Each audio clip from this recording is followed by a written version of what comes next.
Okay, how to do figure eight. So when I dance with you, I dance with many people. So always notice the figure eight is not very clear. So it's in your hip. Find your hip bone and learn to direct your hip bone diagonally forward. So this will be very good exercise. Plus, as you do it, you will see your foot start turning out. And in this sense, your hip kind of presents your foot. So it's like two movements same time, hip and leg same time. Now, once your hip in diagonally forward, you can use that foot to start directing your hip side and then push this hip all the way back, hip bone back, as you rotate your thigh. But very important not to take your shoulders with the hip, keeping shoulders in exactly the same direction. So it's opposite from the hip movement. Now from here you get, as a result, you have this diagonal, your rib cage and your hip. So this we call transferring. So put your heel first down, heel down. Now use your rib cage to transfer.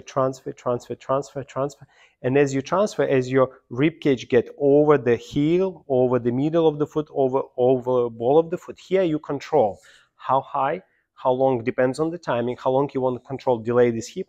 Then you release it, and same time rotate that foot to direct your hip bone exactly the same, diagonally forward, side, then back.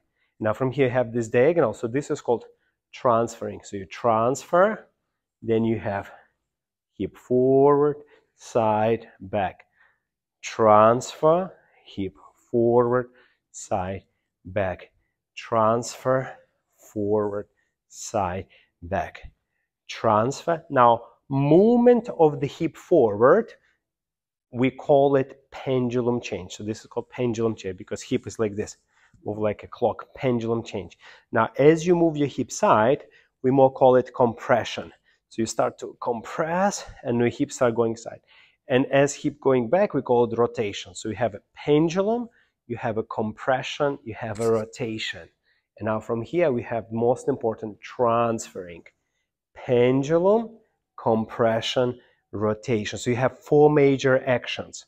So you have a transferring action, you have a pendulum action, you have a compression, you have a rotation. Transfer, pendulum, compression, rotation.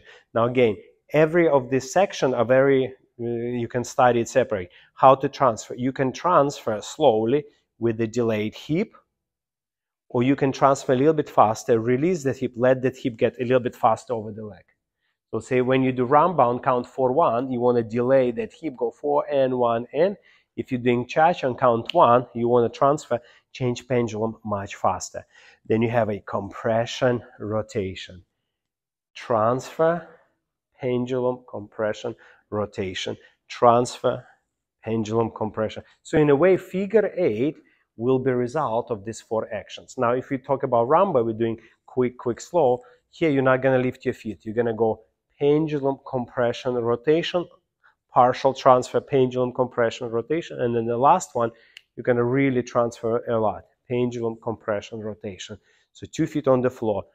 2 and 30, and now 4-1. And 2 and 30, and 4-1. And 2 and 30, and 4-1. And on 4-1 is recommended to add a little bit flexible arm style to create a little bit more continuity in the music. Yes, and then on 2-3, better keep arm here. 3 and 4 and 1 and 2 and 30 and 4 and 1 and. Now for the man, as you dance, you want to more focus on the transferring with your ribcage movement. For the lady, you want to focus more on the pendulum, compression, rotation, especially that pendulum. So more accentuated hip motion. So you have two different versions. So for the man, we'll look more like this: quick, quick, and slow, quick, quick, slow. For the ladies, we'll look more hip and hip, more about the hip action, hip and hip. But we can play with that. It's up to your interpretation. Very good.